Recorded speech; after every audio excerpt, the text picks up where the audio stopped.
नमस्कार योगी, हरिओम. मी पूर्णिमा. मुद्राशास्त्रांच्या मालिकेमध्ये आपण निरनिराळ्या मुद्रांचा अभ्यास करत आहोत.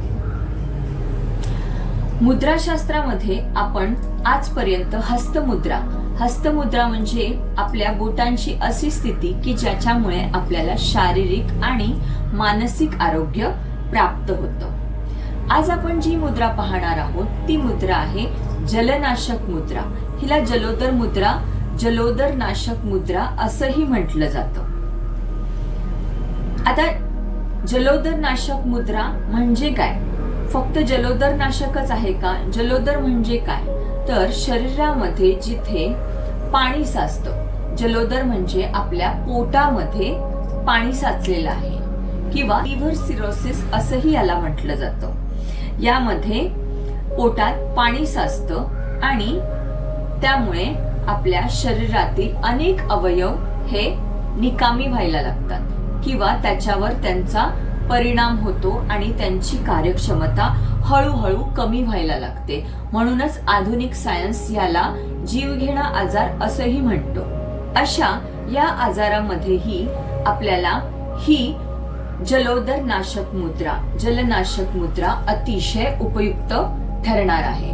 आता हे जलतत्व कमी करण्यासाठी वापरली जाणारी ही जलोदर नाशक मुद्रा, यामध्ये आपल्याला कोणती बोटं वापरायची आहेत? तर आपल्याला प्रथम आपली करंगळी आणि आपलं अंगठा या दोन्ही बोटांचाच आपल्याला इथे वापर करायचा आहे.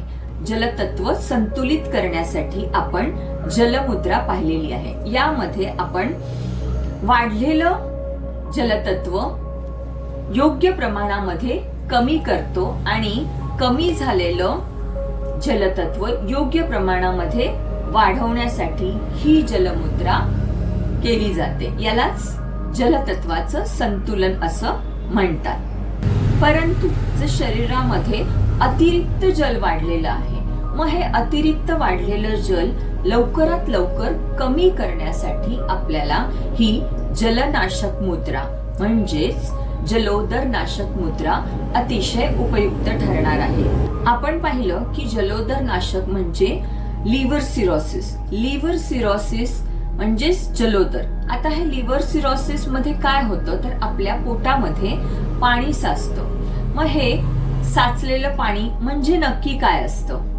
आपल्या लिव्हरलाच आपल्या संपूर्ण शरीराचा कारखाना असंही म्हटलेलं आहे. मग हा जो आपल्या संपूर्ण शरीराचा कारखाना, हा जो लिव्हर किंवा आपलं यकृत हे जर निकामी झालं तर संपूर्ण शरीराचं काम हे व्यवस्थित होत नाही. यकृताला संपूर्ण शरीराचा कारखाना असं म्हटलेलं आहे. आपण हे आता पाहिलंच. पण हे यकृत जेव्हा काम करेनासं होतं तेव्हा आपल्या शरीरातील अनेक अवयव निकामी व्हायला लागतात आणि म्हणूनच याला प्राणघातक आजार असं म्हटलेलं आहे. पण जेव्हा अशी शरीरामध्ये परिस्थिती घडते, आपल्या पेशी व्यवस्थित काम करत नाहीत, मग अशा वेळेस आपली अंतर्स्रावी ग्रंथी किंवा अंतर्स्रावी संस्था खूप कार्यरत होते. मग आपल्या शरीरामध्ये नवीन एन्झाईम्स मागवले जातात त्या ठिकाणी आणि ते एन्झाईम्स त्या पेशींवर काम करायला लागतात. काही वेळेस हे एन्झाईम्स येतात आणि तिथे काम करतात आणि त्या एन्झाईम्समुळे तिकडचा तो रोग जर बरा झाला तर शरीराला चांगले परिणाम मिळतात. पण जर तो रोग बरा नाही झाला तर शरीर पुन्हा अजून एन्झाईम्स मागवतं आणि मग पुन्हा ते एन्झाईम्स येतात आणि तिथे काम करतात आणि त्यातूनही जर आपल्याला रिझल्ट्स मिळाले नाहीत तर हे तिथे साचलेले जे एन्झाईम्स आहेत त्याच्यातून मग पाणी तयार होतं. आता हे पाणी म्हणजेच संसर्ग, इन्फेक्शन, कोणत्या तरी प्रकारचं इन्फेक्शन जे तिथे साचलेलं आहे.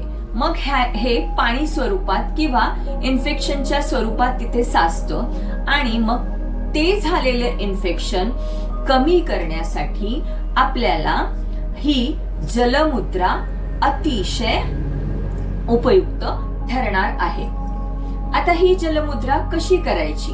तर त्यासाठी आपल्याला आपली करंगळी आपल्या अंगठ्याच्या खाली ठेवायची आहे आणि त्याच्यावर आपला अंगठा किंचित दाबायचा आहे अशा प्रकारे, आणि ही बाकीची 3 बोटं सरळ ठेवायची आहे. दोन्ही हात आपले गुडघ्यांवर, आपली मनगट गुडघ्यांवर येणार आहेत. कोणत्याही ध्यानात्मक आसनामध्ये आपण ही जलमुद्रा, जलनाशक मुद्रा करू शकतो.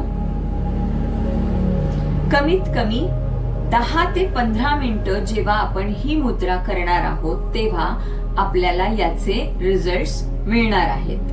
आपल्या शरीरामध्ये फक्त पोटातच पाणी साचतं असं नाहीये, तर कधी कधी आपल्या गुडघ्यांमध्ये, सांध्यांमध्ये किंवा आपल्या फुफ्फुसांमध्ये सुद्धा पाणी साचतं.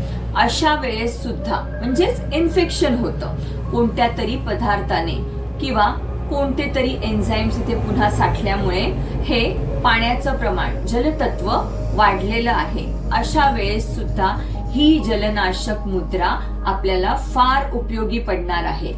काही वेळेस काय होतं, आपल्या डोळ्यातून खूप पाणी येतं, कधी कधी नाकातूनही पाणी होतं. म्हणजे शरीरामध्ये जिथे जिथे अतिरिक्त जल निर्माण झालेलं आहे ते अतिरिक्त जल कमी करण्यासाठी आपण ही जलनाशक मुद्रा पुन्हा करू शकतो. त्याचबरोबर जेव्हा आपल्या हातापायांना अतिरिक्त घाम येतो, अगदी थंडीमध्ये सुद्धा खूप गारठा असेल तरी सुद्धा हाताच्या तळव्यांना किंवा आपल्या पायाच्या तळव्यांना खूप घाम येत असतो, मग अशा वेळेस सुद्धा तिथे पुन्हा जलतत्व हे अतिरिक्त वाढलेलं आहे. मग हे अतिरिक्त वाढलेलं जलतत्व कमी करण्यासाठी पुन्हा आपण ही जलनाशक मुद्रा करू शकतो. त्याचबरोबर शरीरामध्ये पुन्हा काही ठिकाणी सूज निर्माण होते. हत्ती रोग आपण पाहिलेला आहे. यामध्ये काय होतं की पायांवर खूप अतिरिक्त सूज येते, म्हणजे त्या सुजेचं प्रमाण एवढं जास्त असतं. पुन्हा इथे नवीन एन्झाईम्स तयार करून पेशींचं काम व्यवस्थित न झाल्यामुळे बरेचसा सुजवटा आलेला असतो. तो सुजवटा कमी करण्यासाठी किंवा तिकडचं ते इन्फेक्शन किंवा ते अतिरिक्त वाढलेलं जल कमी करण्यासाठी आपण ही जलमुद्रा, जलनाशक मुद्रा करू शकतो. आता अजून कोणत्या आजारावर ही जलनाशक मुद्रा आपण करू शकतो? काही वेळेला काय होतं योगी, की काही व्यक्ती खूप हळव्या असतात. अगदी छोटासा प्रसंग पाहिला किंवा एखादी बातमी जरी पेपरामध्ये आपण वाचली तरी टचकन डोळ्यात पाणी येतं.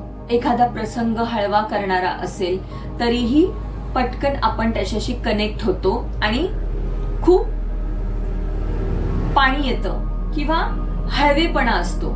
अशा वेळेस सुद्धा शारीरिक आणि मानसिक जलतत्व वाढलेलं आहे. मग हे शारीरिक आणि मानसिक वाढलेलं जलतत्व कमी करण्यासाठी पुन्हा आपण हीच जलनाशक मुद्रा इथे करणार आहोत.